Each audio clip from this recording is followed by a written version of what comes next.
autoridades presentes, senhoras, senhores, bom dia. Nos termos do regimento interno do Poder Legislativo catarinense, estamos dando início a esta audiência pública convocada pela Comissão de Defesa dos Direitos do Idoso da Assembleia Legislativa do Estado de Santa Catarina, atendendo o requerimento do excelentíssimo senhor deputado estadual Gerry Consoli. Esta audiência tem por objetivo discutir ferramentas para inibir e punir quem pratica fraudes na concessão de empréstimos consignados a idosos. No ano de 2022, foram registradas mais de 57 mil reclamações de golpes em processos de empréstimo consignado nos PROCONs de todo o Brasil. Isso equivale a mais de 6 denúncias por hora. Só em Santa Catarina, o PROCON contabilizou mais de 4 mil reclamações no ano passado. Um estudo divulgado pelo Instituto de Pesquisa Econômica Aplicada, IPEA, indica que Santa Catarina tem o segundo maior percentual de aposentados e pensionistas do Brasil. A estimativa é de que 18,4%, cerca de 1,3 milhão dos catarinenses recebam benefícios da Previdência Social. É importante ressaltar as ações já implementadas pelo PROCON de Santa Catarina em várias cidades do estado, inclusive com aplicação de multas e fechamento de lojas de crédito consignado, instituições financeiras e bancos comerciais. Entretanto, tais medidas ainda são insuficientes para coibir essas fraudes. Dito isso, convidamos, então, para compor a mesa o excelentíssimo senhor deputado estadual da Assembleia Legislativa do Estado de Santa Catarina, Gerry Consoli.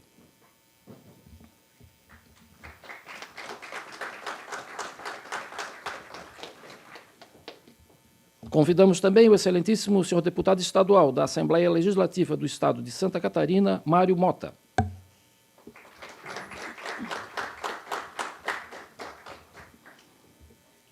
Excelentíssimo senhor deputado estadual da Assembleia Legislativa do Estado de Santa Catarina, Oscar Gutz, por favor.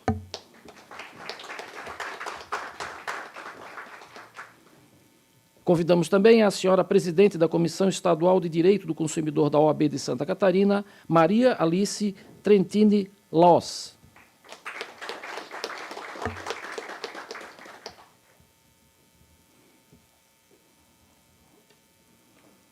A senhora defensora pública do Estado de Santa Catarina, Michele Lamaison.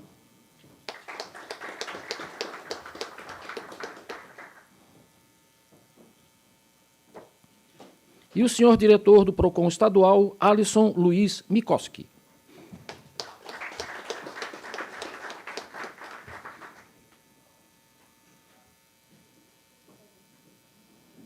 Os senhores podem tomar assento à mesa. Citamos e agradecemos a presença das seguintes autoridades e convidados que se apresentaram ao nosso cerimonial. Senhor diretor do PROCON do município de Florianópolis, Alexandre Faria Luz. Senhor vice-presidente da Comissão de Direito Bancário da OAB de Santa Catarina, Rodrigo Tissot de Souza. Senhor advogado da Associação de Apoio aos Aposentados, Pensionistas e Consumidores, Johnny Consoli, neste ato representando a senhora presidente da ASAPS, Carla Daltoé. Este cerimonial convida o excelentíssimo senhor deputado estadual Gerry Consoli, proponente desta audiência pública, para presidir os trabalhos. Uma ótima audiência a todos. Obrigado. Bom dia. Okay. Obrigado. Bom dia a todos, bom dia a todas, sejam todos muito bem-vindos, um dia bastante importante. Eu reforço cumprimentos a todos, já citados pelo protocolo. Para nós otimizarmos o tempo, nós faremos os devidos encaminhamentos e o uso das falas, sem precisar, então, que nós façamos de novo todos os cumprimentos a todas as pessoas, para nós tomarmos aí, darmos celeridade à audiência e também otimizarmos o nosso tempo, porque temos, assim, um bom conteúdo para apresentar, né? Nós lamentamos a ausência de representantes de diversos órgãos, associações e organizações que foram convidadas, mas não se dispuseram a estar conosco nesse momento. Essa é uma audiência pública realizada através da Assembleia Legislativa do Estado de Santa Catarina, autorizada pelo seu presidente, deputado Mauro de Nadal, através dos encaminhamentos realizados pelo deputado Sérgio Mota, presidente da Comissão de Defesa do Direito do Idoso, através de um requerimento de urgência da minha autoria, aprovado por unanimidade, que passo a ler na sequência. O deputado que subscreve em amparo aos artigos 71, inciso 2º, 164 e 165, todos do regimento interno, requer a Vossa Excelência que seja submetida aos membros desta comissão a realização de audiência pública para discutir alternativas para coibir práticas fraudulentas no processo de concessão de empréstimos consignados a aposentados e pensionistas.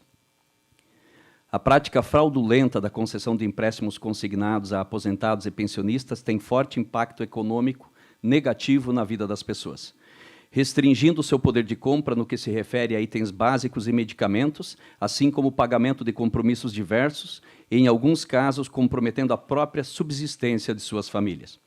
Em estudo divulgado pelo Instituto de Pesquisa Econômica Aplicada, o IPEA, indica que Santa Catarina tem o segundo maior percentual de aposentados e pensionistas do Brasil no Estado. A estimativa é que 18,4% dos catarinenses recebam benefícios da Previdência Social, seja do regime geral ou dos regimes próprios. Isso é aproximadamente 1,3 milhões de catarinenses, né?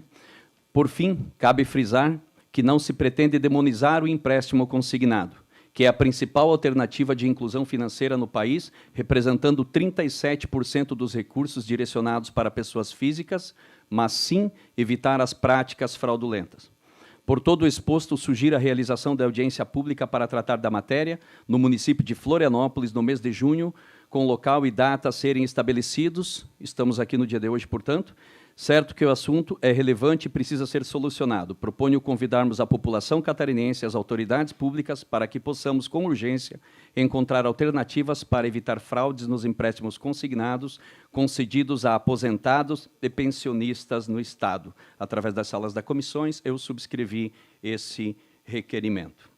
Eu agradeço a esta comissão, que tem toda a sua atenção voltada a cuidar do idoso, né? Estão conosco aqui o deputado estadual Oscar Gutz e o deputado estadual Mário Mota, que são, né, membros permanentes da comissão, a qual nós vamos contar com a sensibilidade de que os encaminhamentos que daremos aqui hoje sejam continuados, né? Será gerado um relatório após essa nossa audiência, e eu tenho absoluta certeza que essa comissão tratará disso muito de perto, para que nós possamos agir de maneira a dar resultado para essa situação que está dando sérios problemas para os aposentados do nosso Estado, né?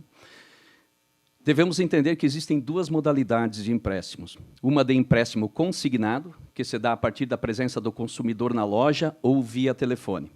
Outra, que é a que demanda as fraudes, se dá a partir de um depósito ou crédito efetuado pelo banco na conta do consumidor e transformada em um cartão de crédito, que muitas vezes não chega ao consumidor e, portanto, não há o desbloqueio efetuado pelo consumidor. Vale lembrar que, na maioria das vezes, nem sequer foi solicitado pelo consumidor o empréstimo. Até aqui, apontamos que a grande queixa do consumidor é de que ele solicita um empréstimo consignado e o banco converte em um cartão de crédito consignado, transformando a dívida em uma conta infinita. Nós passaremos as palavras aos deputados presentes na sequência, após passarei a palavra aos demais membros da mesa e abriremos a palavra aos demais presentes que quiserem se manifestar. Nós só vamos pedir sensibilidade no uso do tempo para que todos possam fazer uso da palavra e para que nós possamos apresentar todos os documentos, vídeos e material que todos vocês se propuseram a fazer. Eu gostaria de iniciar, vou me deslocar até o computador para apresentar para os senhores aqui algumas informações às quais nós nos embasamos para poder, então, gerar essa audiência pública.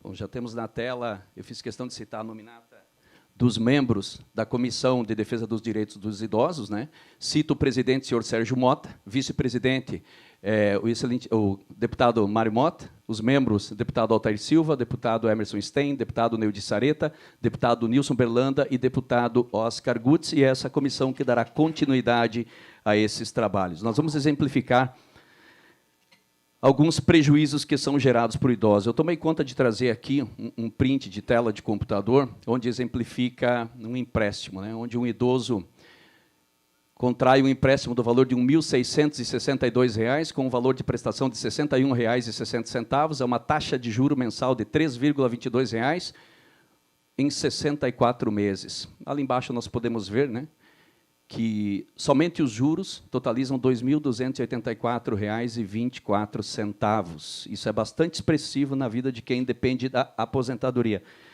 Esse mesmo valor, nessa outra modalidade, ele poderá ser pago em 37 parcelas, com juro de 1,8%, e o juro se dará por R$ 632,99. Fica mais justo dessa forma, né? Então, vejam a discrepância de uma modalidade para outra. Nós falamos de um volume bastante expressivo para quem tem uma aposentadoria, que me corrija se eu estiver equivocado, R$ 1.800, R$ 2.000, R$ 2.100, R$ 2.400, R$ 3.000, né? Que é a realidade do aposentado catarinense. Tá? Nós estudamos algumas planilhas, e essa planilha do professor Homero Medeiros, ela nos traz alguns cálculos, algumas avaliações. Vejam os senhores na linha 3, que um valor de saque de R$ 2.881,35, para sermos objetivos, né? Ao final de 40 meses, somente R$ 102,09 é o que vai ser amortizado do capital. Até então, tudo foi juro. Só que essa planilha também nos mostra que nessa modalidade que se transforma em cartão de crédito consignado, serão necessários 1.128 meses para quitar a dívida, num total de 94 anos. Nós entendemos isso como fraude. Nós entendemos isso como errado, né? Isso não está certo dessa forma. Ainda, essas informações foram retiradas de uma planilha que é utilizada, acredito que, por quem faz a perícia, por quem faz os cálculos, pelos advogados, né? Que é de onde nós extraímos o valor de R$ 102,00. 40 meses, num empréstimo de nem R$ 3.000, para amortizar somente R$ 102,00 do capital. Isso é uma conta infinita para se pagar, né? Realmente o aposentado não consegue absorver tamanho prejuízo. Eu também trouxe aqui para os senhores algumas reportagens que trazem que esse problema ele é permanente no estado de Santa Catarina. Ele não é de hoje, ele está acontecendo há algum tempo. Existem ações que já têm sido feitas, né, com relação às instituições bancárias pelo PROCON, mas não está sendo suficiente. As instituições bancárias não estão respeitando as multas. O PROCON aplica a multa, mas o valor da multa, por mais que vai parecer ser expressiva, é muito pequena perto do faturamento das instituições bancárias. Então, eles estão se comportando da seguinte forma, deputado Mário e deputado Oscar. Nos vale a pena pagar a multa porque o nosso rendimento é muito maior, né? Então, vamos prosseguir aí. Banco é condenado a pagar 10 milhões por conceder empréstimo consignado sem autorização. PROCON do Mato Grosso multa 11 bancos e financeiras após muitas queixas. Banco é condenado a pagar indenização coletiva por lesar consumidores. PROCON de Blumenau aplica multa de mais de 2,4 milhões no Banco PAN por empréstimos consignados sem autorização de consumidores. PROCON de São Paulo multa Banco PAN em mais de 11 milhões. PROCON de Santa Catarina fecha Banco Pan-Americano por concessão de crédito consignado sem a solicitação do consumidor. PROCON de Santa Catarina registra aumento de 280% contra crédito consignado. São as reclamações, né? PROCON de Santa Catarina fecha o banco por 48 horas por prática abusiva da concessão de crédito consignado. PROCON suspende a atividade de banco em Santa Catarina após 2,6 mil denúncias. Após 2.492 reclamações por prática abusiva, PROCON de Santa Catarina suspende por 5 dias atividades de instituição financeira. Aqui tem os nomes dos municípios, né, onde isso vem ocorrendo. O PROCON de São Paulo anuncia na quinta-feira, 21 de janeiro, a aplicação de uma multa de pouco mais de 7 milhões por prática abusiva e outras infrações ao Código de Defesa do Consumidor. E assim sendo, BMG é condenado a pagar 5,1 milhões por uso indevido de dados e abuso de consignados a aposentados. E é uma infinidade de reportagens que nos apontam isso, sem falar que ontem mesmo, em rede nacional, Foi feita matéria que trouxe parte dela, né, citava também os empréstimos consignados. Recentemente, nós vimos outras matérias a nível nacional, e isso está sendo muito exposto, né? E aqui nós trouxemos um pequeno vídeo que mostra que não há limite. Esse trampo aqui também, ó, para a imprensa. Ó. Tá vendo isso aqui, ó? Um boneco e uma foto aqui que o cara pega do documento, né? Uns documentos aqui, ó, a pilha de documentos que tem. E a pilha de fotos aqui, ó, das pessoas dos documentos. Então o cara pega, coloca isso aqui no boneco ali, ele monta o reconhecimento facial, abre conta no banco, né? Pede empréstimo, faz o diabo. Aí, esse aqui é do mandado de busca e apreensão de hoje. Olha o tanto de máquina aqui que foi apreendido, está sendo apreendido, né? Olha a pilha de documento aqui, ó. As fotos das pessoas dos documentos, ó. E aí ele vai trocando, ele vai botando aqui, ó, ele pega essa aqui, troca, põe essa, vai fazendo o reconhecimento facial e vai fazendo os truques, as fraudes. Beleza? Vê se interessa esse trampo aí.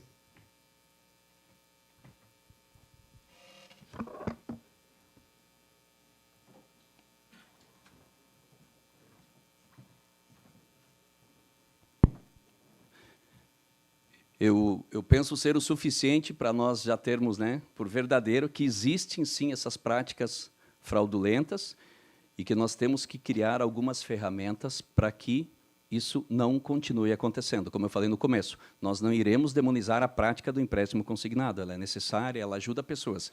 Nós discutimos aqui a prática fraudulenta, né? Eu gostaria de citar a presença da senhora Rosane Possance, né, assessora, e representa aqui, né, o gabinete do excelentíssimo senhor deputado estadual Emerson Stein. Né? Muito obrigado pela presença. Então, eu gostaria de passar a palavra para o nosso vice-presidente da comissão, deputado Mário Mota, para que faça as suas considerações, deputado. Acho que poderá ser daqui mesmo, e eu serei muito breve, cumprimentando o deputado Gerri, presidente desta iniciativa, desta audiência, deputado Oscar Gutz, demais integrantes da mesa, representante do PROCON, senhoras e senhores, agradecendo a presença de todos. Sem dúvida, um assunto que não é só do nosso Estado, é do nosso país, que é fruto da iniciativa de pessoas sem escrúpulos, que acabam não só por esse método de utilização de reconhecimento facial e outros, como o famoso dedão de silicone, acabam promovendo, provocando, especialmente nos idosos, a realização de ações que são ilegais, são imorais, são criminosas, sem contar aquelas outras que aparentemente contam com a aquiescência, com a aceitação do idoso, que muitas vezes não tem noção do que está fazendo mais, eu diria, no sentido não geral da coisa, mas especialmente pelo emaranhado de composições legais, de provocações, de percentuais de juros, como se fosse um bom negócio, e acabam por levar o idoso, dito, me perdoem a expressão, mas na conversa efetivamente, não só presencial, mas também por telefone. Aliás, hoje, por telefone, está cada vez mais difícil você negociar, você discutir essas questões. Sem contar o assédio da chamada portabilidade dos consignados já existentes. Então, a Comissão de Proteção do Idoso, por intermédio dessa iniciativa do deputado Gerri, houve por bem estimular não só essa audiência pública, como outras iniciativas que deverão ser tomadas por iniciativa não só dos deputados que compõem esta comissão, mas aberta a todos os demais deputados e a todos vocês. A comissão está absolutamente à disposição para receber sugestões, orientações, provocações que possam nos levar a ações efetivas que venham contribuir para a proteção dos idosos neste e em outros campos. Falamos neste em função do que motivou a realização dessa audiência pública. Quando o deputado Gerri que, apesar de não integrar a comissão, tem essa preocupação, até por ter recebido muitas reclamações, fez a proposição, nós imediatamente aprovamos por unanimidade. O deputado Oscar Gutz também está aqui presente, estava na sessão, e certamente nós continuaremos, a partir de agora, com o que vamos recolher daqui de positivo no posicionamento de entidades, lamentando, inclusive, o que disse o deputado Gerri, gostaríamos de contar com a presença de outras instituições, até para que tivéssemos os argumentos delas em relação àquilo que, muitas vezes, algumas destas instituições acabam sendo, inclusive, acusadas. Eu repito, minha fala é muito breve, estamos à disposição não só na Comissão de Proteção do Idoso, no meu caso como vice-presidente, mas em qualquer outra atividade ligada ao meio parlamentar. Agradeço a todos vocês e vamos em frente. Ouvir, naturalmente, quem pode contribuir ainda mais para com esta audiência. Obrigado. Deputado, obrigado. Nós passamos a palavra ao nosso amigo deputado Oscar Gutz para fazer as suas considerações. Bom dia, deputado Gerri. Bom dia, deputado vice-presidente da comissão. Cumprimentar a todos aqui que estão na mesa, as autoridades presentes e a todos aqui presentes. Eu quero parabenizar, deputado Gerri, pela iniciativa muito bacana, muito correta. Parabéns a vocês. Porque as pessoas, né, com idade, trabalharam tanto, sofreram tanto para chegar nesse ponto de se aposentar, né, para ter um dia digno, uma semana digna, um mês digno, um ano digno com a família. E muitas vezes hoje são lesados por alguém praticar atos injustos com aquelas pessoas que tanto sofreram para estar onde está hoje e agora tem muita malícia e as pessoas vão tomando o direito deles, fazendo financiamento, que isso é muito triste para nós, né? Não deveria ser assim o nosso país, né? Não deveria, né? Mas, infelizmente, o nosso país ainda tem isso, que eu fico muito triste, isso, chateado, né? Muitas vezes nós só falamos de políticos, né? Que os políticos são tudo corruptos, né? Vice-presidente.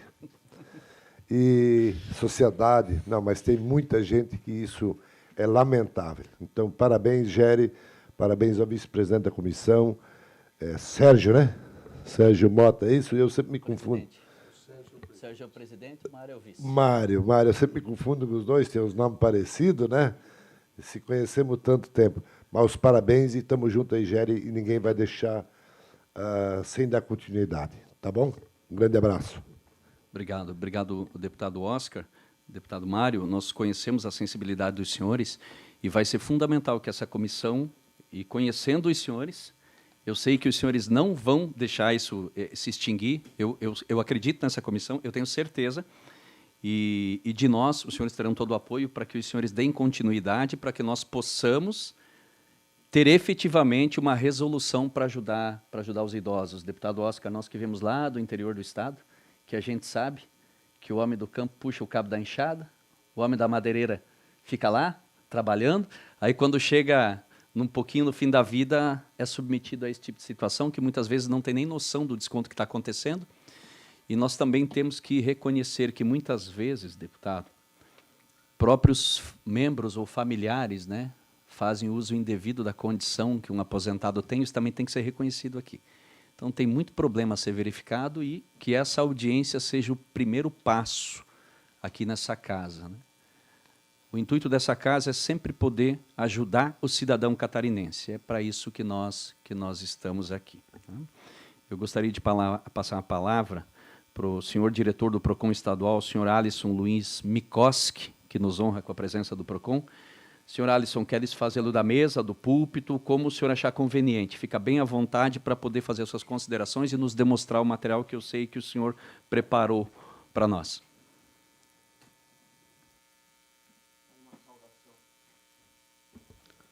Gostaria de fazer primeiro a saudação ao presidente Gerri, proponente dessa audiência pública, ao deputado Oscar, deputado Mário, as nossas colegas, minha colega da OAB, da Comissão de Defesa do Consumidor, órgão muito importante dentro da OAB. Aproveitando, falar que a OAB vai ser uma entidade super importante nessa questão, e eu já havia falado na visita de vocês, na oportunidade, que é preciso mais. A OAB tem uma força que, às vezes, nós, mesmo o Poder Legislativo, e mesmo o PROCON, e a Defensoria, enfim, mas a OAB é uma instituição muito respeitada, principalmente num poder que nós temos que tirar o coração peludo, que é um poder que está aqui do lado, que é o Poder Judiciário. É eles que nós vamos ter que procurar, vice-presidente da Comissão do Idoso. Se eles não vêm até nós, vamos fazer uma caminhada até ali, vamos falar com o presidente, desembargador, que já foi deputado, e com certeza vai ser sensível, porque as causas que nós vamos discutir aqui, elas precisam ter uma definição jurídica, porque senão não adianta. Não adianta ter polícia, não adianta ter PROCON, não adianta ter Assembleia Legislativa se não tem uma sentença pesada. Eu gostaria de começar com um vídeo, é um vídeo bem curto, por favor.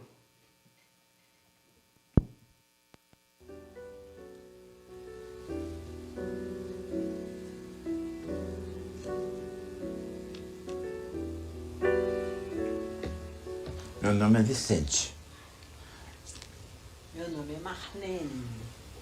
Nós somos casados há 43 anos, né? De muitas lutas, mas muitas coisas maravilhosas de Deus. Começamos a identificar um certo grupo que estava apresentando o mesmo problema. Eles traziam para a gente uma questão relacionada ao empréstimo que era impagável. Tem dia que ele está alegre, tem dia que ele está triste, tem dia que está cheio de problema, entendeu? Após 1 mês, 2 meses, um outro empréstimo era feito. Ou seja, a gente identificou a própria escravidão financeira do idoso. Isso não tinha fim. Quando a menina está azada, não sei o que...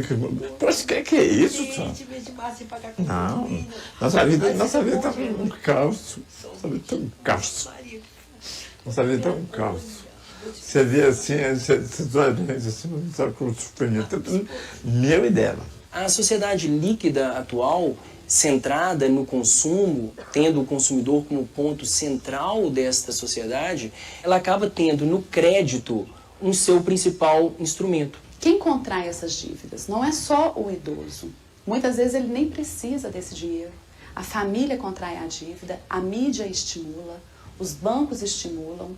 Isso vai virando uma bola de neve, com juros cada vez mais altos. Vai acabando com a tranquilidade do idoso. Essa bola de neve, ela não é criada pelo consumidor endividado, ela é criada pelo mercado, que não olha e que não vislumbra aquele consumidor dentro daquilo que foi o seio trazido pela Constituição da República de 88, que é ao centro do Estado Democrático de Direito, que é a dignidade da pessoa humana. Isso não é olhado. Isso é feito por pessoas? Será que elas dormem? O crédito consignado ele foi criado pela Medida Provisória 130 de 2003 e foi regulado pela Lei 10.953 de 2004. Antes, o salário do trabalhador, os proventos, a aposentadoria e as pensões eram protegidos pela nossa Constituição Federal. Aliás, até hoje, o salário é protegido pelo artigo 7º, inciso 10 da nossa Constituição, que fala que o salário ele é impenhorável. Ora, se o nosso salário, a nossa pensão, ela é impenhorável por uma decisão judicial, como os bancos podem deter esse poder de reter o salário do consumidor? Assim que a lei foi criada, houve uma corrida das instituições financeiras para aumentar os seus lucros em detrimento do superendividamento dos idosos. Fiquei sem dinheiro, sem carro, e quase fico sem mulher ainda, com uma brigaiada que nós brigamos de 24 horas direto. Nós brigamos direto, assim, nós brigamos muito. Em cada cidade, em cada estado, o nosso país precisa cuidar mais dos idosos. Uma depressão acaba com a saúde do idoso, o exclui da sociedade, e isso mostra o quão pobre é um país. Porque um país desenvolvido, ele cuida dos seus idosos. Acredito que o poder econômico tem que saber que eles não são intocáveis. Eles não são acima de qualquer coisa. Eles têm que saber que do outro lado existe a resistência e que a gente está aqui para ser essa resistência.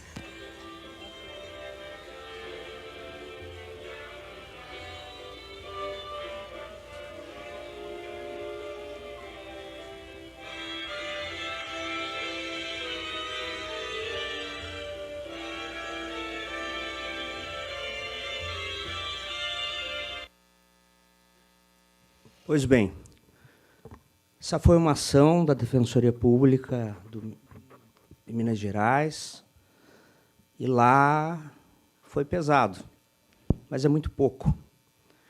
Quando o deputado GR e os colegas advogados nos procuraram no PROCON e relataram, eu já vaticinei. Isso é caso de polícia, não é caso de PROCON. Isso é caso de polícia. E o deputado começou falando na questão do crime. E nós estamos às portas, agora indo já para o final, nós estamos às portas de uma discussão em que a Defensoria Pública está envolvida, o PROCON da capital está envolvido, o Ministério Público está envolvido, que é a implementação da Lei 14.871 de 2021, que é a Lei do Superendividamento. Tudo a ver. E eu gostaria de fazer um chamado às entidades, instituições envolvidas, de que nós precisamos dialogar um pouco mais com o Poder Judiciário e com o Ministério Público, que eu sinto que não está na mesa, infelizmente.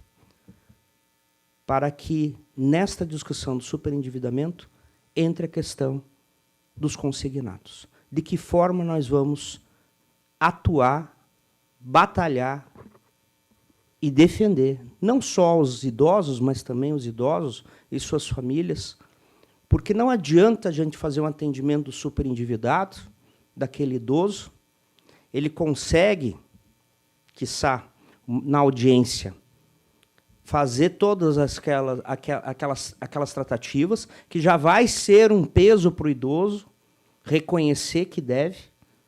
Quem tem idoso em casa ou conhece sabe, é que nem aquele senhorzinho, aquela senhorinha ali, ficam constrangidos. E se a gente, deputado Mário Mota, pegar a questão da saúde pública, os vários idosos que estão tomando medicamentos tarja preta, parcela disso é por causa do que está devendo na praça, porque não tem como sair de cabeça erguida de casa. Então, nós temos um grande desafio aqui nesta comissão, essas entidades e o PROCON estadual, de, paralelo à questão do consignado, nós dialogarmos naquele termo de cooperação que está sendo gestado, de que forma nós vamos embutir também essa questão. E a questão do superendividamento foi graças à Comissão do Idoso da Câmara, deputado Oscar, que nós tivemos um capítulo para salvaguardar o idoso. Então, como é importante essa comissão? É importante. E, para terminar, eu quero mostrar uma tabela recente do Serasa. Quantas pessoas em Santa Catarina estão negativadas? É um universo que, dentro desses catarinenses, grande parte, com certeza, por causa do crédito consignado. Como vamos atuar? Nós estamos estudando no PROCON. Não adianta só fechar o banco. Nós temos que trazer a polícia também para discutir. E nós temos uma polícia especializada em crimes do consumidor e de economia popular na capital. E aí também já vai outra sugestão para a comissão verificar se é preciso fortalecer, deputado Oscar, nós que somos da base do governo, fortalecer essa delegacia. Dar exatamente instrumentalidade. E o PROCON é parceiro. O PROCON é parceiro nisso. E nós procurarmos o Ministério Público e o Poder Judiciário. Então, veja só. Nesta pesquisa aqui,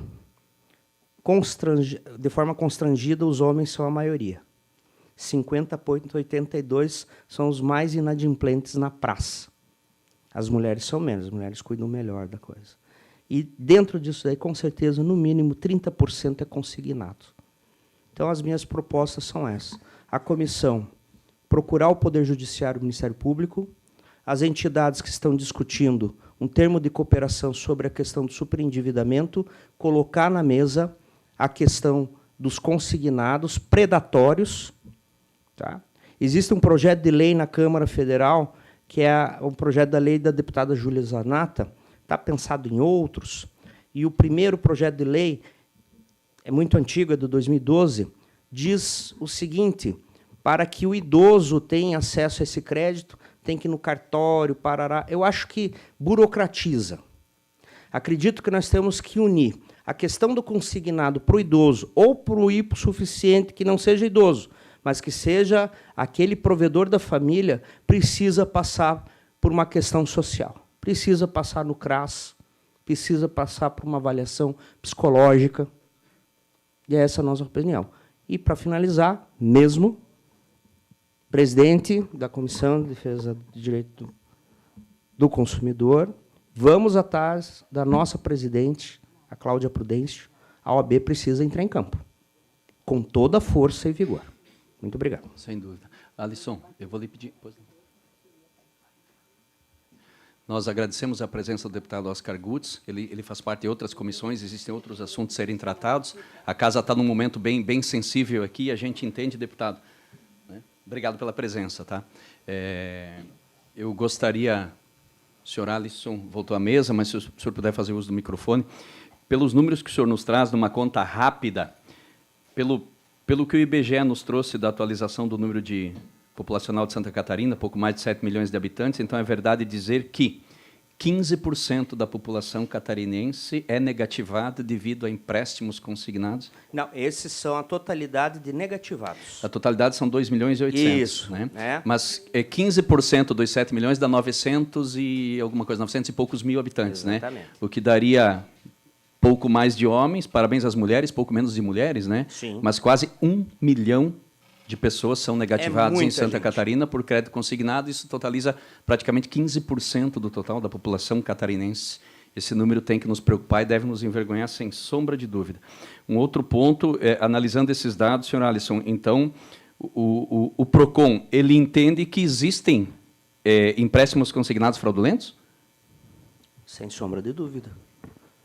Por Maravilha. isso que nós precisamos que a comissão discuta com seriedade a gente fortalecer, e nós estamos num bom momento, o governador Jorginho tem implementado uma série de ações de combate à criminalidade, e às vezes existem crimes oficiais nas agências bancárias. Uma última pergunta, só para contribuir depois com os encaminhamentos, né? O PROCON ele foi intimado 2 vezes no processo do IRDR, mas não houve manifestação do PROCON.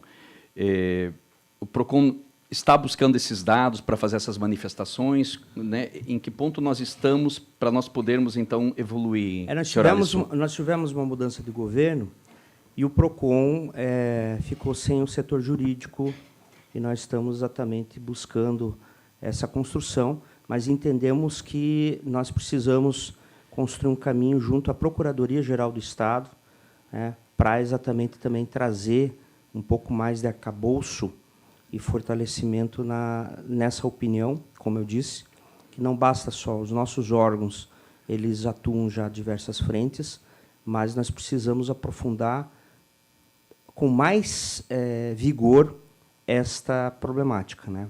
Não é só multar, não é só fechar o banco, é tentar resolver de verdade. Tem que fazer com que essas práticas não aconteçam, né?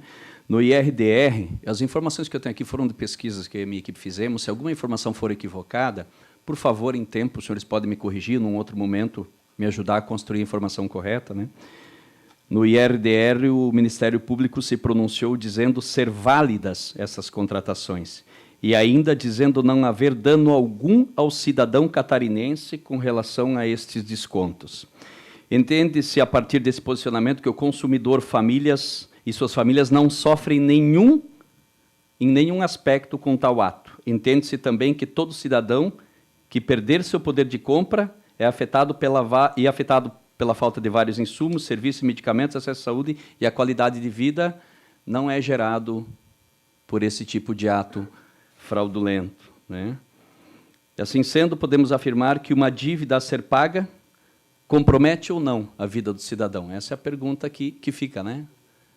Existe um ato fraudulento.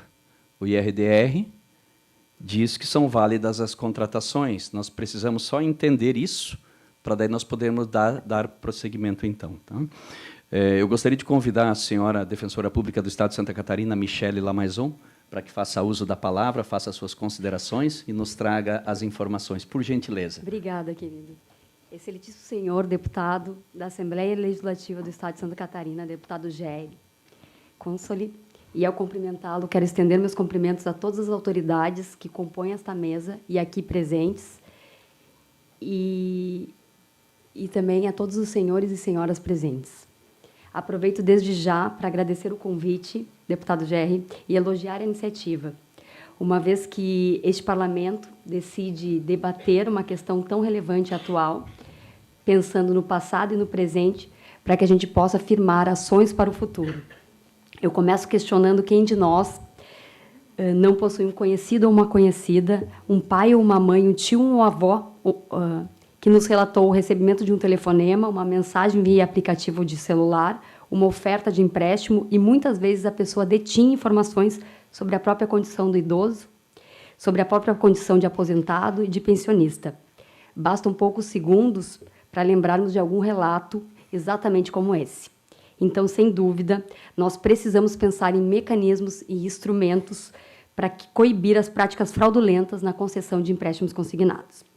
Uma pergunta que nos fazem quase sempre é: quais são os relatos que chegam no Núcleo de Defesa do Consumidor?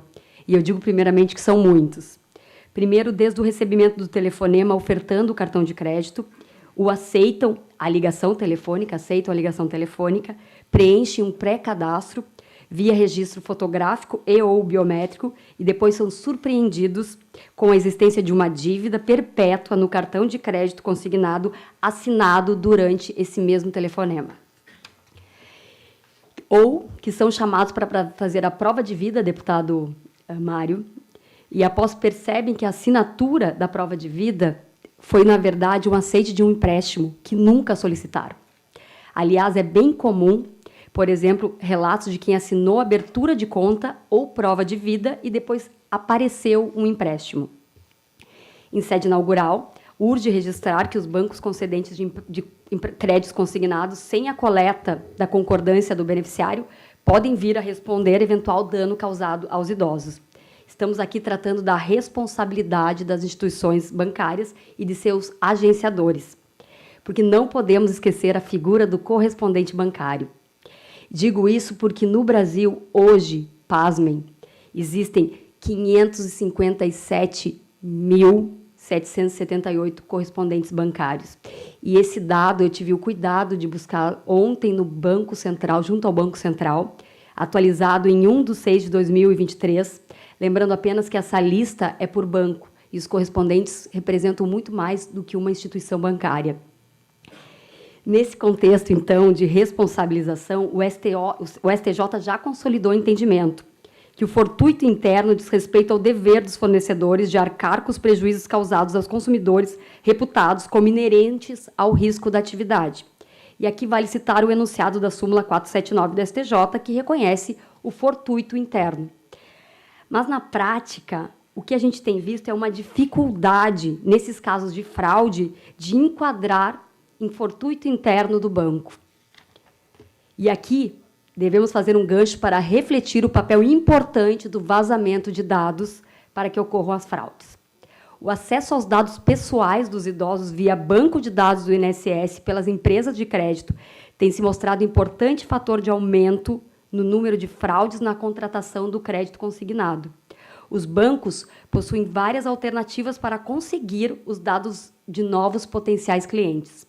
Este mercado de compra e venda de informações favorece empresas financeiras para a abordagem massiva de recém-aposentados com a divulgação de operação de crédito consignado.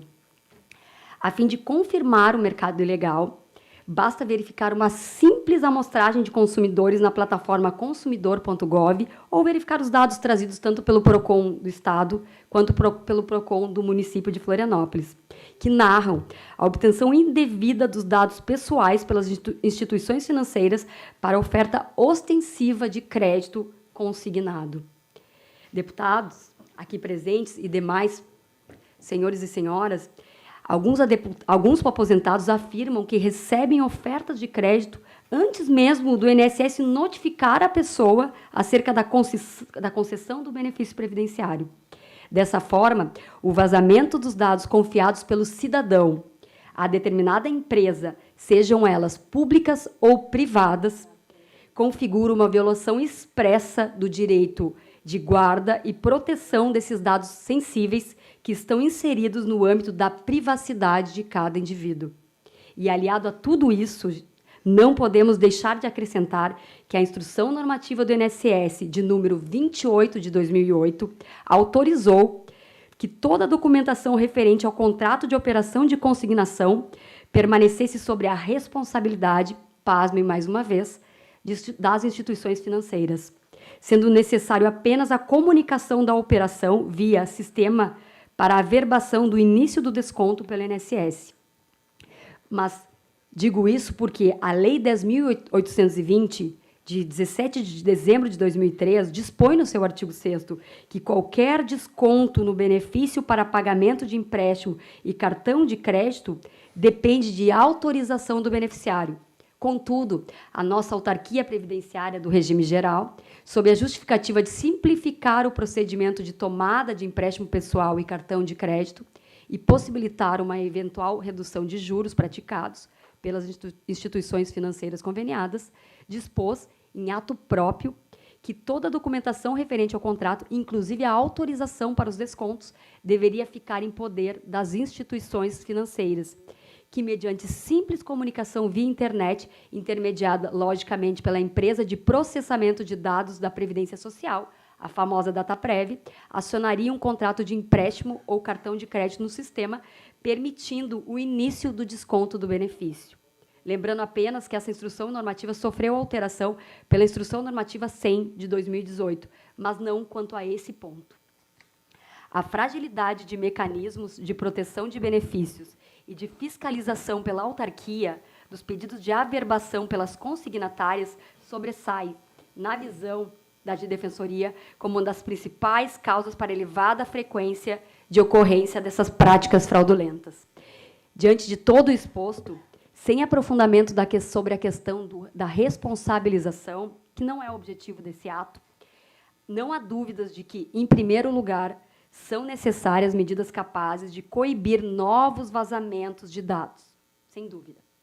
Além do mais, o INSS, por exemplo, tem dever de cuidado para evitar que ocorram esses vazamentos, assegurando aos idosos segurança, voluntariedade e clareza na sua contratação. Portanto, a solução passa, sim, pela qualificação dos mecanismos de controle. Além disso, não podemos refletir sobre o retorno da autorização presencial. Precisamos refletir sobre isso, tanto na assinatura dos contratos, com a exigência de assinatura física nos contratos operados ou contratados por idosos, quanto na liberação dos empréstimos bancários, enquanto o sistema não se mostrar seguro para coibir fraudes. E, além disso, por fim, na presença dos deputados aqui, deputados Mário e deputado Géry, sugere-se a elaboração de uma legislação estadual mais restritiva. E digo isso a exemplo da que existe no Paraná, proibindo a celebração de contratos com instituições financeiras que não tenham sido expressamente solicitados pelos idosos aposentados e pensionistas, evitando, assim, o assédio. Não se desconhece da Lei Estadual Catarinense de número 18.232, de 2021, que veda a oferta e a contratação de empréstimo ou financiamento de qualquer natureza por meio de ligação telefônica para aposentados e pensionistas. Mas devemos ir além. O Estado do Paraná foi vanguardista e, em 31 de setembro de 2020, aprovou a Lei 20.276, na qual proíbe a realização de publicidade ou atividade de convencimento dos idosos para a contratação de empréstimo, os quais devem ser expressamente solicitados por esses consumidores. Vale ressaltar que, por decisão unânime do STF, na DIN 2767, foi julgada improcedente a pretensão da Confederação Nacional do Sistema Financeiro proposta contra a lei paranaense. É o que equivale a dizer que, na prática, deputados, serviu como uma declaratória de constitucionalidade da referida lei estadual e um sinal verde para a sua replicação nos demais estados brasileiros. Por último, aperfeiçoar a legislação estadual, as peculiaridades locais não interfere na liberdade econômica das partes e nem subtrai do consumidor a possibilidade de solicitar a contratação. Aliás, serve sim para reforçar o princípio da proteção integral ao idoso, visto que a simples autorização dada por telefone enseja, e sim, a exposição a fraudes, abusos e até mesmo a coação por terceiros. Então, eu deixo a minha explanação e deixo novamente o meu muito obrigada pelo convite. Obrigado. Doutora, eu gostaria de fazer uma pergunta e nós lamentamos profundamente, nós tínhamos algumas perguntas importantes para serem feitas para alguns órgãos e instituições que não se fazem representados aqui. E, deputado Mário, eu vou contar com a sensibilidade da comissão para que essas perguntas sejam encaminhadas por essa casa, para que essas instituições se manifestem de maneira oficial a respeito de alguns esclarecimentos que nós precisamos aqui. Mas, se tu puderes contribuir conosco, existindo uma fraude, é verdade afirmar que existe a condição do consumidor constituir um advogado de defesa para buscar os seus direitos? Desculpa, eu não entendi. Que ele possa buscar para assegurar. Um aposentado que é vítima de fraude, se ele assim o entender. Perfeito. É verdade que ele constitua, que ele procure um advogado Sim. e procure pelo seu direito? Com certeza, Ou a claro. defensoria? Sem dúvida. Acredito que as fraudes elas estão num grau tão evoluído e cada semana surgem tantas outras que é bom ter uma defesa, uma ajuda técnica para esses casos. Mas também a gente tem outros órgãos de proteção. O PROCON, tanto estadual como municipal, é exemplo disso.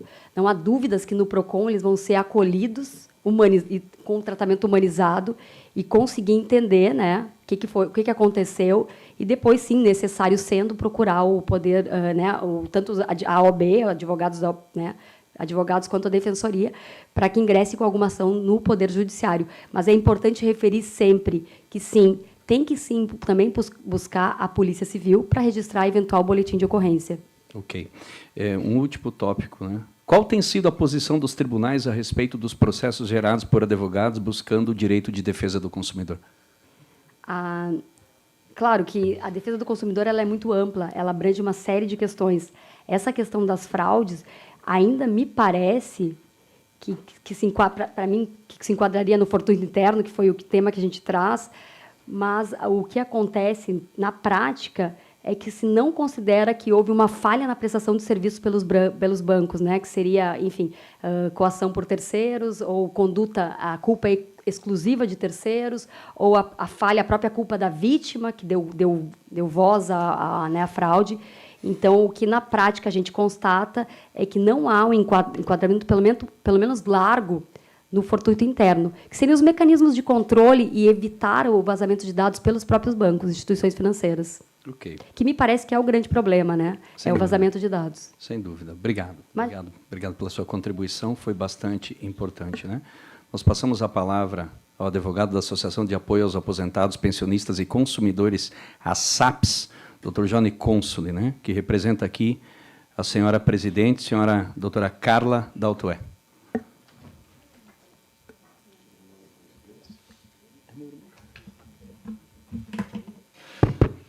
Bom dia, presidente. Bom dia, deputado Mário Mota, demais membros, o nosso representante do PROCON, doutor Alisson, a doutora Maria Alice, representante da Comissão do Consumidor da OAB Santa Catarina, e a doutora Michele. Uma grata satisfação nessa batalha que viemos travando aqui em defesa do consumidor, a nossa procuradora e da Defensoria Pública.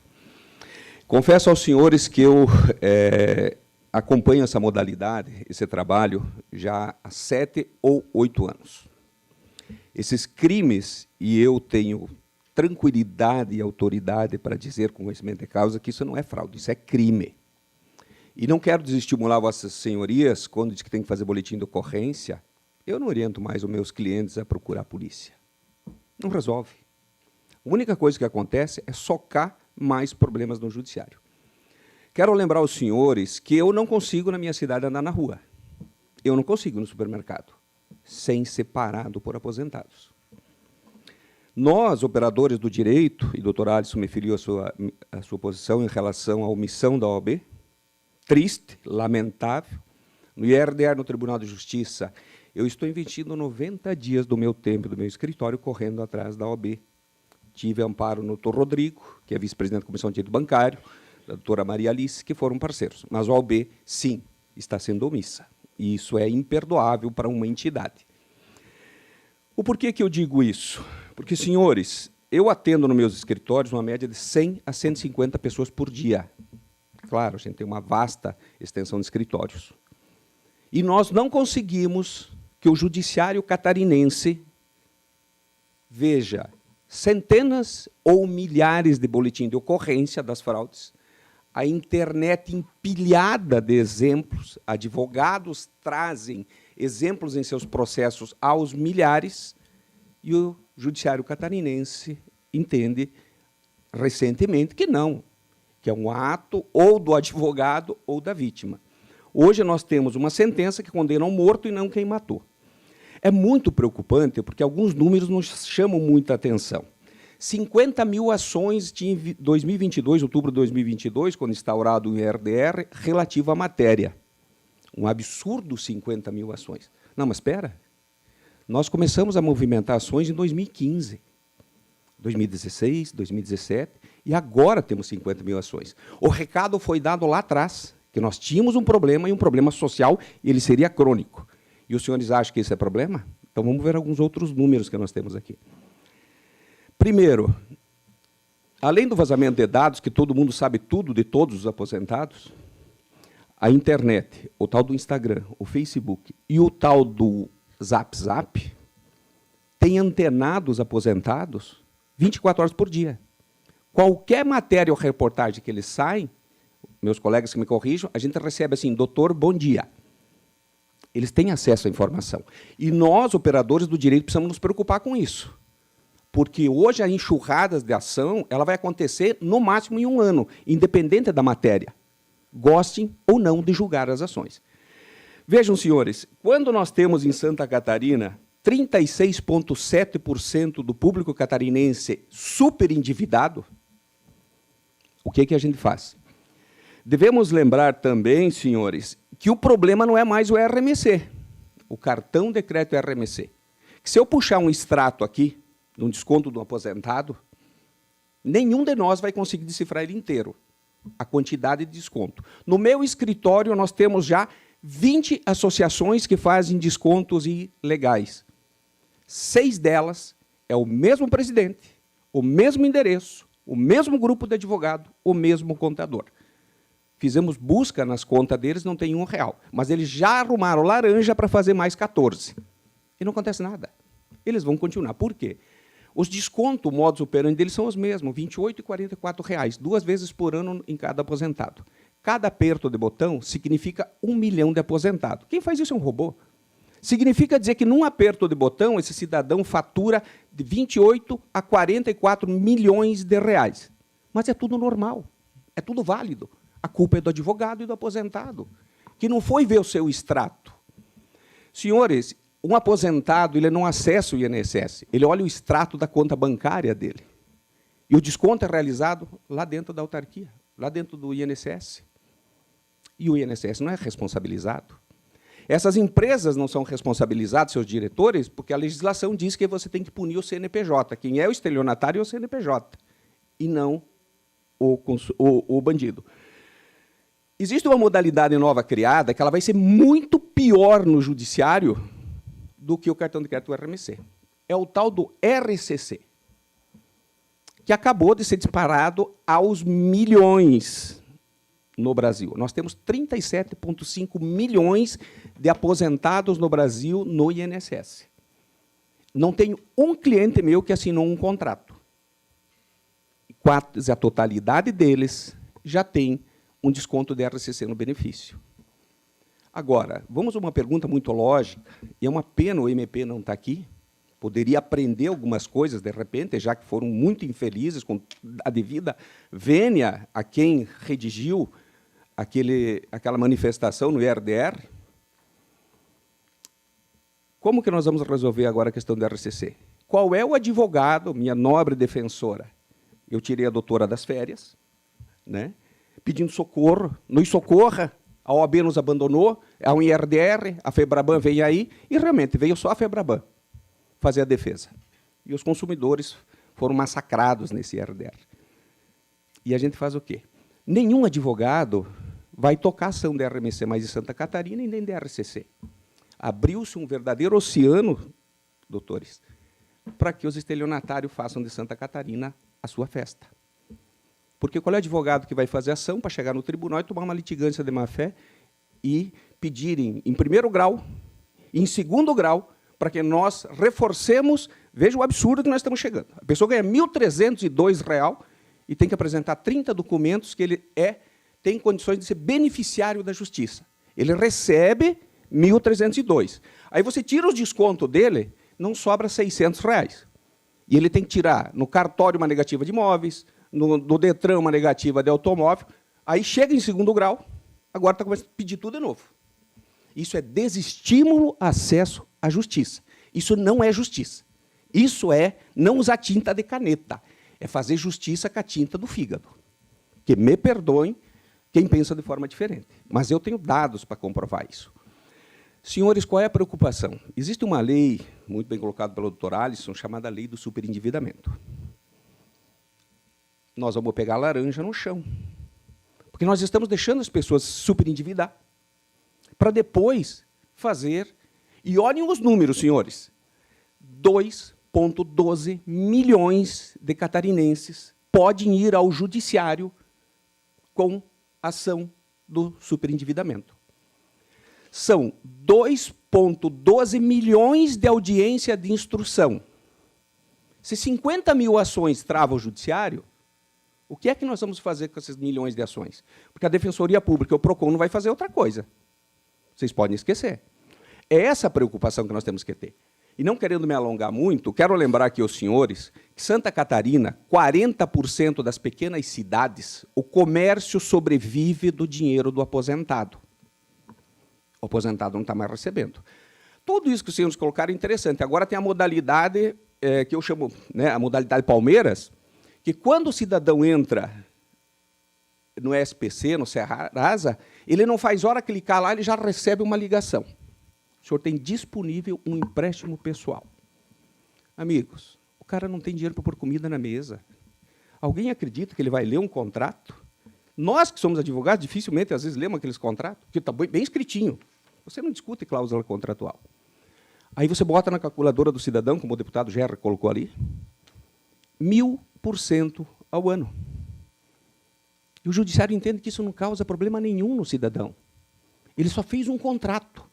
E que se readequar na média aí de 120% a 200% ao ano, isso é legal. 1000 não é legal. Mas não causa abalo. Nós teremos, deputado Mário Mota, e a gente conta demais com essa comissão, um caos social em Santa Catarina em 2 anos. Os senhores podem escrever o que eu estou falando aí. Porque 40% do comércio das pequenas cidades, os senhores podem começar a olhar, e não é shopping, Mercado Livre, não é isso que está quebrando os pequenos comércios. Porque o aposentado não compra online. Ele vai lá no mercadinho, ele faz o fiado na pequena cidade, e ele não está mais indo. Então, esses comércios que estão fechando nas pequenas cidades é em decorrência da falta de giro financeiro. Então, quero dizer aos senhores, para nós encaminharmos, que o empréstimo consignado, a gente não pode demonizar ele, como colocou o deputado. Ele é importante, ele é necessário. E eu fui estudar a origem do empréstimo consignado, e ela é interessantíssima.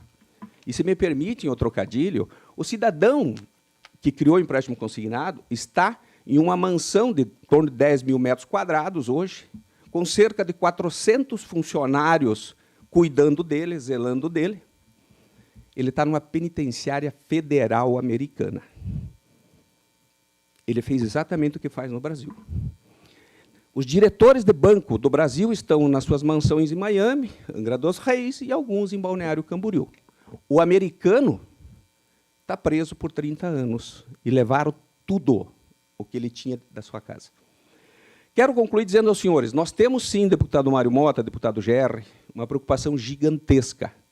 E ela acontece pelo abandono dos advogados em atender esses consumidores. Porque não é fácil você fazer uma ação, chegar no tribunal e você entender que aquilo está legal. É um inconformismo pessoal? Não, ele é coletivo de todos nós. Ele é grave? Ele é grave. Aquele vídeo que o deputado Gerri apresentou aqui é apenas um detalhe da quantidade de golpes que eles aplicam. Hoje, inclusive, só para concluir, eles utilizam, inclusive, impressora 3D para copiar a assinatura. E aí nós temos alguns, veio do STJ, uma colocação de um ministro, dizendo que idoso não é sinônimo de tolo. Eu também concordo com ele. Ele só esqueceu de abrir parênteses e escrever. Idoso tem boa fé. Essas pessoas aqui no nosso estado, elas não mentem para o advogado. Elas não mentem no PROCON. Elas chegam e conversam olho no olho. Aí você ouve a narrativa, você escreve e não tem êxito. Então, esse é um problema social que tem que ser muito bem tratado. Senhores, agradeço, me coloco à disposição de todos, o deputado Gerri, o deputado Mário, quero aqui agradecer imensamente a Vossa Senhoria e a comissão externa, ao nosso presidente, pela pronta serviência em atender o consumidor, ao doutor Leonardo, que não está aqui, que é o advogado da casa, um incansável batalhador, foi quem nos deu todos os caminhos para chegarmos até aqui. Obrigado, senhores. Obrigado. Vale ressaltar, como o doutor falou, o empenho dessa casa, dos procuradores da casa, em nos ajudar com as pesquisas, com os encaminhamentos. O doutor Leonardo realmente foi incansável com toda a equipe da casa, para que nós pudéssemos, e vamos precisar muito mais deles ainda, né? Eu convido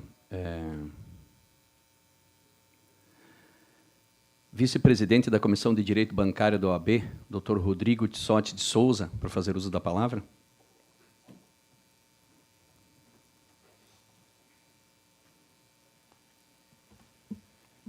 Senhor presidente dessa audiência pública, deputado Gerri Consoli, deputado Mário Mota, doutora Maria Alice, doutor Alisson, doutora Michele, cumprimento a todos os presentes. Não vou me estender na minha exposição, todos que me antecederam já trataram brilhantemente do tema que aqui nós estamos abordando, mas eu trago alguns dados, trago alguns desafios e poucas proposições, até porque a doutora Michele já trouxe excelentes proposições para resolução e encaminhamento desse problema. Primeiramente, a gente precisa reconhecer fatos, reconhecer dados. A gente está falando de um mercado bilionário.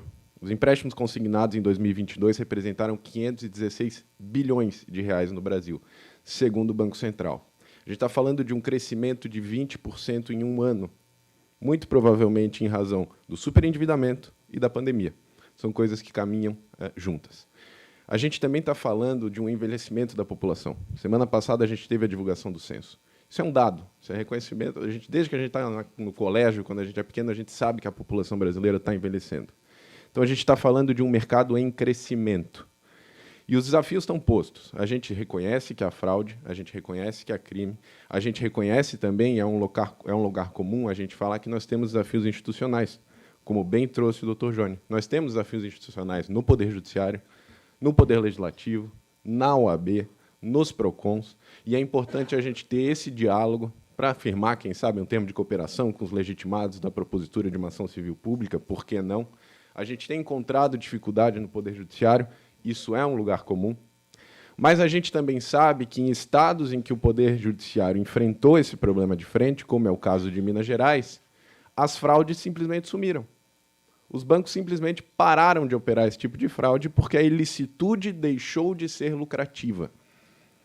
É disso que a gente está falando. A gente está falando de um ilícito que é lucrativo. É a violação da norma que compensa. E é isso que precisa ser combatido. A gente está falando de violação do fundamento da República, que é a dignidade da pessoa humana. A gente está falando de violação a direitos difusos e coletivos. E aí a importância da gente ter o Ministério Público aqui conosco, o legitimado que mais atua com as CPs, não que os outros estejam isentos dessa responsabilidade, a gente sabe muito bem disso, mas os desafios institucionais são gigantescos, e por isso a importância desse poder de corpo para resolver esse problema. A gente vê que nessa audiência pública a gente não tem uma instituição financeira aqui para dialogar sobre esse problema. A gente não tem ninguém aqui para explicar o porquê isso acontece. Porque é deliberado, a gente sabe disso. A gente está falando também de uma população de mais de 36 milhões de aposentados, dos quais 60% vivem com um salário mínimo. A gente está falando de vulnerabilidade. E reconhecer vulnerabilidade não é nenhum problema, não é pejorativo reconhecer vulnerabilidade. Isso é um dado, a gente tem uma relação contratual desigual. Isso é vulnerabilidade. A gente tem uma população de 30% de analfabetos funcionais no Brasil. Como é que a gente consegue assumir que um contrato firmado por telefone é válido? Não há um demonstrativo de cálculo, não há nada que ateste para aquele aposentado com o que ele está se comprometendo, com quanto da renda dele está se comprometendo.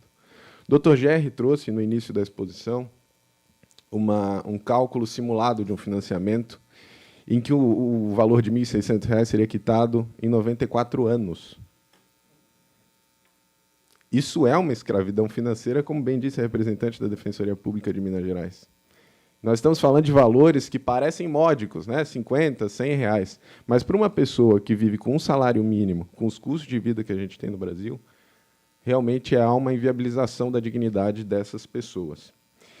Então, acho que a gente precisa conversar, sim, de duas frentes. A gente tem a frente de responsabilidade civil e criminal, da tutela coletiva, da tutela individual, que a gente não pode abrir mão, a gente não pode renunciar do Poder Judiciário, embora a gente encontre grandes dificuldades. E a gente tem o viés propositivo de regulamentação, que a doutora Michele muito bem abordou. A experiência do Paraná é uma experiência a ser replicada, a ser estudada por essa Casa Legislativa, e especialmente falando de vazamento de dados, porque essa é a origem do problema. Não é concebível que um aposentado, no momento de concessão do benefício, não tendo conhecimento do resultado dessa análise desse processo administrativo, já tenha lá 10 ligações com oferta de crédito. Isso é inconcebível. Então, a gente precisa regulamentar não só a questão dos dados, mas os critérios para a concessão desses benefícios, critérios objetivos, claros e fiscalizáveis, e não aplicados, sejam punidos. Então, não me estenderei mais na minha exposição, agradeço imensamente pelo espaço dado à OAB. A Comissão de Direito Bancário está comprometida com a solução desse problema, estamos à disposição para cooperar, para a formulação de políticas públicas e, eventualmente, para a instrução de ações coletivas que sejam propostas, naturalmente, vencidos os desafios institucionais que nós sabemos que existem. Agradeço ao deputado pela oportunidade e agradeço a todos pela presença. Obrigado, doutor. Nós convidamos a senhora, a presidente da Comissão Estadual de Direito do Consumidor da OAB de Santa Catarina, Maria Alice Trentini Larros. Bom dia a todos. Novamente também agradeço ao deputado Gerry Consoli, demais integrantes da mesa. Em nome da Comissão Estadual de Direito do Consumidor, é uma honra representar aqui e eu gostaria de trazer uma perspectiva mais da Lei do Consumidor. A gente sabe que a garantia constitucional de defesa do consumidor vem lá do artigo 5º. É um direito fundamental nosso. Todos nós aqui, sendo consumidores, temos o direito da defesa do Estado. E é nesse sentido que a Lei 8.078, publicada lá em setembro de 1990, é muito vanguardista. Para a época, foi um código sistematizado que trouxe direitos, defesas e mecanismos de proteção do consumidor. Com toda a revolução tecnológica que a gente teve nos últimos 30, 33 anos da publicação, o código ainda é muito atualizado e plenamente aplicável a toda a situação que a gente está tratando aqui. A base principiológica do CDC é da onde a gente extrai importantes pilares da defesa do consumidor no mercado. São eles: o direito à informação adequada, a proteção contra a publicidade abusiva, a educação e a divulgação de práticas adequadas ao consumo, a facilitação da defesa dos direitos, e, mais recentemente, com a tão comentada lei do superendividamento, houve a inserção como direito do consumidor da garantia de práticas de crédito responsável, de educação financeira e de prevenção e tratamento de situações de superendividamento, preservado o mínimo existencial. Parece até um contrassenso com tudo que a gente está vendo aqui. Eu penso que a publicação da lei do superendividamento possui uma conexão muito forte com o que estamos aqui discutindo, sobretudo em relação à questão dos empréstimos consignados. Foram anos de tramitação e, não por menos, a inclusão dessa lei vem nesse momento que estão surgindo esses IRDRs que tanto nos preocupam. É exponencial a oferta de crédito consignado do país. E não é que estamos aqui contra as instituições, como bem já falamos, não somos contra o crédito consignado, não é isso. Mas estamos aqui para pensar na função social do crédito consignado perante o cidadão que consome, especialmente o cidadão vulnerável. Aquele consumidor que o CDC, lá publicado em setembro de 1990, quis tutelar, vulnerável e hipossuficiente. É o consumidor que pode não ter um nível de escolarização, ou tem, ou mesmo não teve acesso a ele. O consumidor idoso que não entende as letras miúdas e cláusulas abusivas a que está submetido. O consumidor que, apesar de estar inserido numa sociedade tecnológica, muitas vezes tem o celular, não entende, muitas vezes, como falei, não lê as letras miúdas, não está atento a tudo isso. É o consumidor que, muitas vezes, não está... é levado na conversa, como bem disse o Dr. Gerry. Então, a gente sabe que as instituições estão mirando esse grupo vulnerável, com o que conseguem efetivação de contratos. Caminhar no centro, saindo daqui, a Lesc rumo a Felipe Schmidt, vamos nos deparar por algumas dessas agências. E o papo deles sempre é muito agradável. É um convite, é um crédito imediato, é aquele crédito que cai na conta, sem muitas vezes explicar o que está por trás dele, que é essa conta infinita, que muitas vezes vai ficar ali para o filho, para o herdeiro, resolver posteriormente. Até porque é impossível um idoso em 90 anos pagar um empréstimo de R$2.000. Tudo isso casa com a crescente demanda dos processos no Tribunal de Justiça do nosso Estado e em outros estados do país. A questão do empréstimo consignado deixa de ser um problema judicial, é um problema social. Não podemos tratar isso só no Poder Judiciário. Obviamente, as demandas aumentam, mas nós temos que nos antever. Não por menos que a Senacom, que é a Secretaria Nacional do Consumidor, já mirou as instituições financeiras e está elaborando uma nota técnica para atuar conjuntamente. Enfim, a minha fala é justamente nesse sentido, de complementar o que os meus colegas falaram, além dos dados que foram expostos. Nós temos que pensar não só na questão da judicialização, nós temos que pensar na função social, na educação dessa população, na elaboração de projetos de leis, como a doutora defensora expôs, na sensibilização do Legislativo e do Executivo para apresentar para eles o que está acontecendo no Judiciário, por que o Judiciário não está dando conta. E será que realmente temos que somente chegar no Judiciário? Será que nós temos que barrar antes que isso aconteça? Será que não temos que cobrar diretamente das instituições? Porque, como falei antes, realmente, o consumidor vai ter direito à ação? Tem, mas não é o que estamos vendo que está tendo solução, né, doutor Jôni? Então, creio que temos que refletir sobre essa função social do crédito na nossa sociedade, especialmente em relação a esse consumidor extremamente vulnerável, e realmente focar em medidas de prevenção, especialmente em relação a esse tipo de crédito. Tá certo? Essa era a minha fala. Agradeço, saúdo o doutor presidente, agradeço pela formação dessa audiência pública, extremamente importante. Também informo que a Comissão de Defesa do Consumidor está plenamente à disposição dos doutores. É só chamar que a gente vem participar. Tá certo? Obrigada. Obrigado, doutora. Parece cômico se não fosse tão trágico, né? Parece quase uma provocação. O doutor Alisson, representante estadual do PROCON, acaba de nos mostrar que acaba de receber aqui no seu celular uma proposta de um banco oferecendo um crédito consignado a ele. Quase parece uma provocação essa comissão, né? E ele não aceitou. O deputado, né? Certo? Por enquanto. Nós gostaríamos de convidar o senhor diretor do PROCON do município de Florianópolis, doutor Alexandre Farias Luz, para que faça as suas considerações. Enquanto o Alexandre vai ali, qualquer coisa, eu vou ali no PROCON da capital, como eu moro aqui. Vai ser uma honra receber o amigo. Bom dia a todos. Agradecer o convite, deputado Gerry. PROCON Municipal de Florianópolis, né? Um órgão municipal está presente aqui na Casa Legislativa. Cumprimento os demais membros da mesa, mas com um ponto especial agradecer à doutora Michele pela sua fala, que conforta pela nossa luta, né? Nossa parceira de núcleo de superendividamento, de audiências exaustivas, de 2, 3 horas de audiência, que, infelizmente, o êxito está pequeno ainda, em virtude da dificuldade junto às instituições financeiras. Deputado, eu venho aqui trazer e não falar muito sobre a lei, mas sim o que o PROCON municipal recebe todo dia. Aquele vídeo, o doutor Alisson conseguiu pegar lá de Minas, mas a gente consegue fazer aquele vídeo todo dia, tanto no PROCON estadual, quanto no PROCON municipal. E, com certeza, também na Defensoria Pública. E ainda falo, não é um por dia, é mais de um. De consumidores desesperados.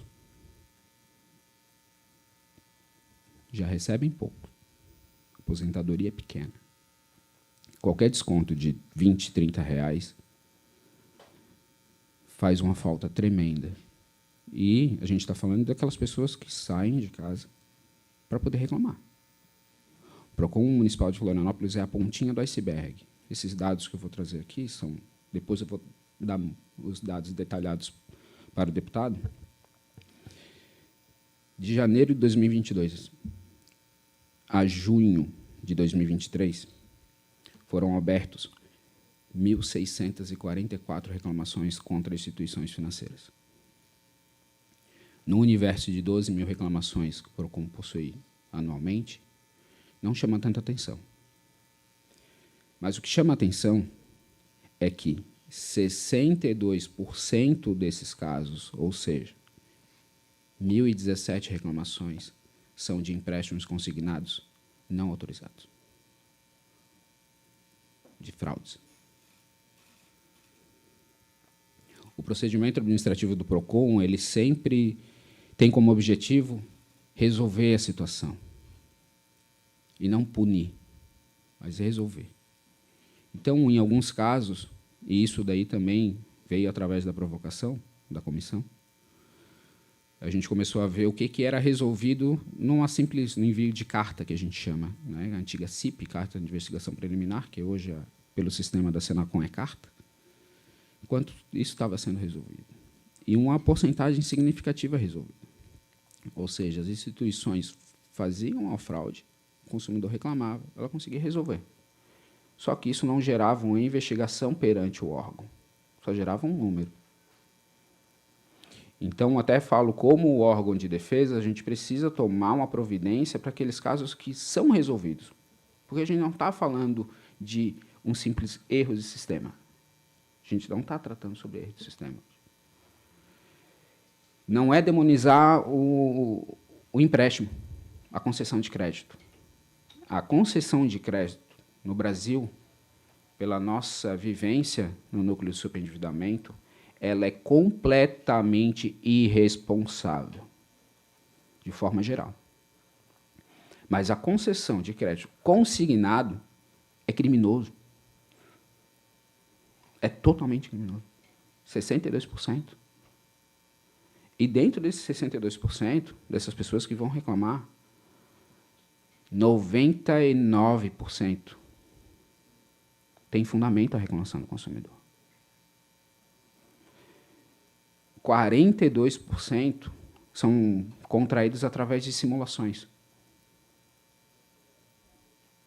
É o contato, mensagenzinha, vamos ver se tem margem, vamos ver se tu consegue, quanto que a gente consegue. Encaminha alguma documentação, encaminha a documentação é contratado. 42%.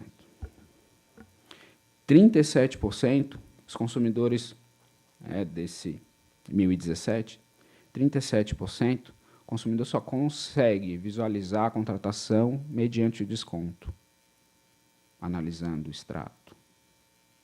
E o extrato é precário, as informações. né, doutora? A análise de o que é o contrato, qual a quantidade de parcelas, muitas vezes também dificulta. Às vezes ela tem a ciência, 13%, então o recebimento do cartão. Somente com recebimento. Recebi um cartão, sem solicitação, o que é? Fui atrás, tenho consignado. E 8% feito através de membros da família. Com uma concordância ou não, né? Muitas vezes não, de algum familiar que tem acesso a esses dados. Tem acesso ao telefone, bate uma foto da mãe, né? A gente tem esses casos. O perfil dessas vítimas, que eu não trato como consumidor, e sim como vítima. A idade média é 69 anos. 63% são mulheres.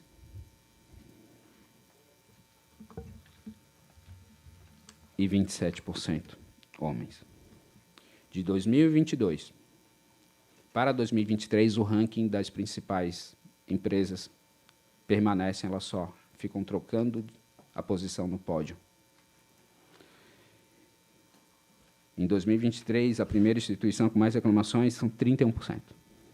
Em 2022, 25%. Ou seja, somente uma instituição, 1/4 das reclamações perante o PROCON foram na mesma instituição. Em 2022, então, foi 25%, 18% e 16%. Então, não é uma demonização de todas as instituições, mas a forma. O que a gente está tratando aqui, que eu acho que é o objetivo, é coibir essa prática na oferta do crédito e como é disponibilizado. A doutora Michele, brilhantemente, acho que a gente tem uma simbiose muito grande no pensamento, falou muito da contratação, da autorização expressa, né, da assinatura.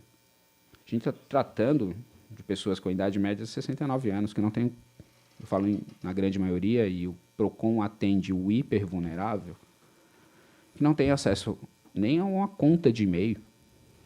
Como vai conseguir acessar de forma virtual o aplicativo? Ah, mas a gente está voltando, dando um passo para trás, a tecnologia está aí. Essa população não utiliza a tecnologia. Como que eu vou dar um carro para quem não sabe dirigir? É totalmente irresponsável.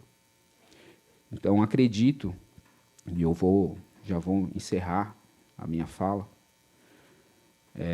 que aqui, deputado Mário Mota, aqui é a solução. Ou o caminho para a solução, essa casa. Com legislações mais firmes. Não contra o crédito. O crédito movimenta principalmente as pequenas cidades, no qual tenho, não sou do estadual, mas tenho orgulho de conhecer alguns outros PROCONs do interior, e eles têm essa dificuldade. Né? O que a gente vai ficar fazendo com o comércio local? Então, o crédito também movimenta a economia. A gente não pode demonizar, em nenhum momento. Mas a oferta dele tem que ser controlada. Tem que ter travas, controle. Esses dados que a própria instituição que utiliza, que dá o benefício, dá o empréstimo, ela que controla os dados, é igual saúde complementar. Quem fala os dados são as próprias empresas, sem ouvir a população, sem ouvir o consumidor. Isso não pode. A gente está criando uma avalanche de super endividados. E a lei é muito bonita, o decreto veio para dificultar o nosso trabalho, não veio para inviabilizar, porque a gente tem fundamento para continuar trabalhando. Infelizmente, nosso judiciário não tem um conhecimento suficiente para aplicação, né, com todo respeito, mas não tem conhecimento do direito do consumidor, do chão de fábrica, Alisson. O nosso chão. Então, seriam essas considerações que o PROCON municipal traz. Fico inteiramente à disposição para mais esclarecimentos, deputado. Mas reitero, a solução já está aqui. A gente só precisa, acho que, quem sabe, propor um grupo de trabalho em relação à discussão de uma legislação para coibir essas práticas. Muito obrigado a todos. Para encerrarmos, então, nós agradecemos mais uma vez a presença de todos. Eu falo como deputado estadual, essa casa não permite, essa casa não aceita qualquer ato contra qualquer cidadão catarinense. Para concluir, eu deixo aqui um encaminhamento para que a Comissão de Defesa dos Direitos do Idoso encaminhe ao Tribunal de Justiça, ao Ministério Público, à Defensoria Pública e ao PROCON a proposição para a tomada de medidas urgentes diante dos fatos trazidos a essa audiência que comprovam efetivamente o dano que vem sendo causado aos idosos e tomadores de empréstimos consignados que apresentam fraude.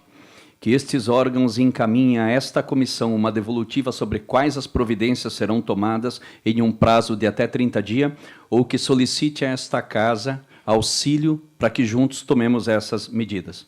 Para que, então, esta comissão sintetize as informações em forma de informativo e as deixe públicas e disponíveis. Após a geração da ata desta audiência, estaremos encaminhando a mesma ao Judiciário catarinense para que tome as devidas providências. No mais, deputado, pois não? Me permita apenas uma parte final. Pois não, deputado. Desculpe, alô. Eu acho que sim.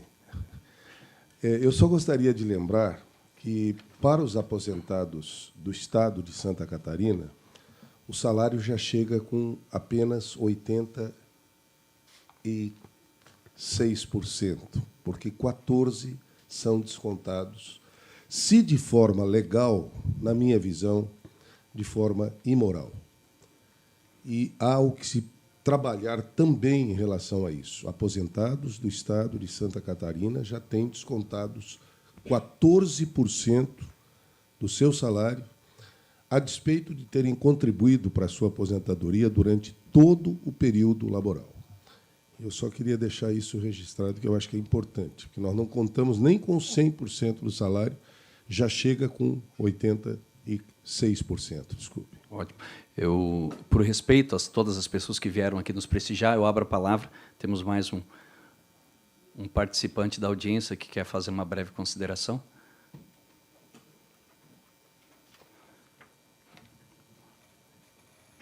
Peço a gentileza que o senhor se apresente, por favor. Primeiramente, bom dia a todos. Meu nome é Tássio D'Agostini, sou economista, perito, há 15 anos. E, em razão da minha atividade na parte de cálculos em processos, passei a me interessar cada vez mais pela questão do direito e fui atrás de mais conhecimento e fiz a formação em direito. Eu participo da Comissão de Direito Bancário, da OAB, participo também no Núcleo de Economistas Peritos do Corecon de Santa Catarina. Então, na verdade, a minha manifestação aqui seria para contribuir com o estudo que está sendo feito. Tá? O primeiro ponto seria com relação às operações que envolvem os aposentados, mas não são consignados. Isso acontece muito. E o que acontece? O judiciário ele entende que as taxas de juros, aqui falando mais da parte de percentual de juros, né? Os juros que são cobrados nos consignados é uma taxa que fica em torno de 2%, 1,7%, dependendo do caso, é claro. No crédito pessoal, nós já temos uma taxa média de 5%. Então, quando o jurisdicionado entra com uma ação solicitando a revisão do contrato, que consta como um crédito pessoal, e, na verdade, ele, quando buscou esse contrato, era um consignado, a Justiça olha para a taxa de crédito pessoal. Então, entende pela improcedência da ação, em razão do juro estar inferior ao crédito pessoal. Então, isso é uma coisa muito importante, porque qual é o aposentado que, ao buscar o seu crédito, ele vai chegar e vai dizer: não, eu quero o crédito pessoal, eu não quero um crédito consignado. Eu acho que aqui a gente tem um certo direcionamento para uma operação que ela custa mais caro.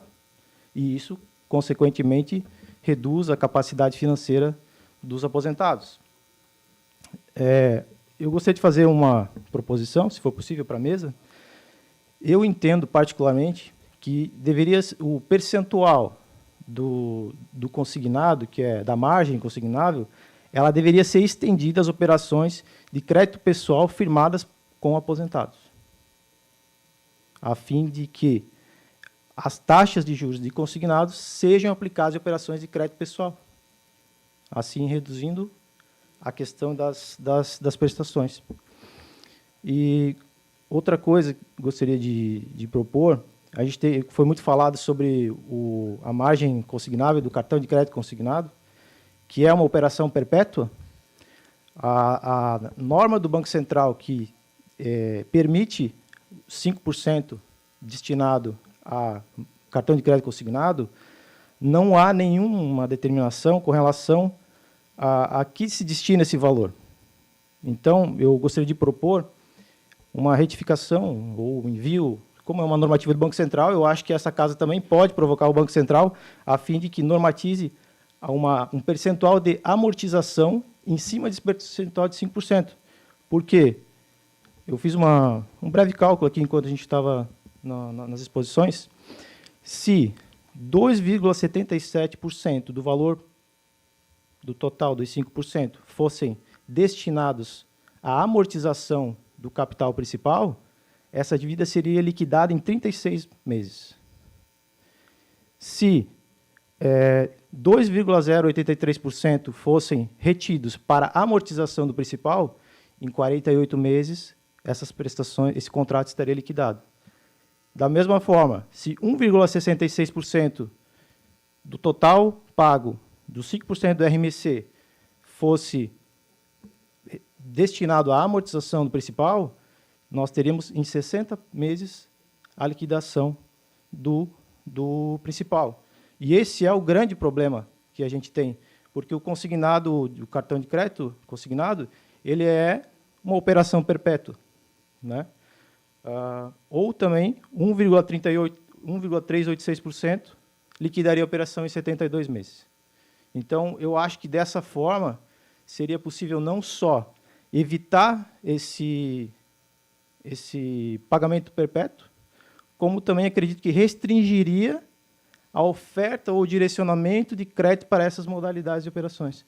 Até porque, muitas vezes, como eu falei antes, do consignado para o pessoal, muitas vezes quem está solicitando crédito não sabe o que está sendo pedido. Quando vai ao judiciário, não, o seu contrato é crédito pessoal, 5% de médio de mercado, está tudo ok. Uma outra questão que eu queria lembrar, eu acabei chegando um pouco atrasado, vim de Brusque, que o Brasil faz parte da ONU. E a ONU, o Brasil assinou um tratado das ODS, que até 2030, uma série de metas de desenvolvimento sustentável.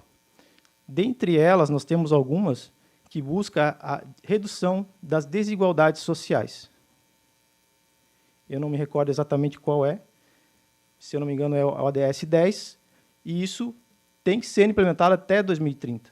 Então, eu entendo que, por esse caminho, a gente também pode contribuir para uma redução aí desses problemas consignados, saindo um pouquinho fora das fraudes, que foi o que foi mais comentado aqui. Então, eu queria agradecer ao presidente dessa comissão, a comissão da OAB de Direito Bancário, e também me coloco à disposição de qualquer esclarecimento que, porventura, alguém tiver. O senhor me fez lembrar Albert Einstein, que diz que a mais inteligente e cruel invenção do ser humano foi o juro sobre juro. Ele sabia o que estava falando. Muito obrigado pela presença de todos. A contribuição de todos os senhores e de todas as senhoras foi de extrema relevância. Essa casa vai agir de maneira serene, porém permanente, para que nós consigamos juntos, e contamos com o senhor deputado Mário, que nos representa muito bem, e contamos aí com a comissão para dar continuidade. Obrigado a todos. Tenham um excelente dia, uma excelente semana, e que Deus nos abençoe. Obrigado.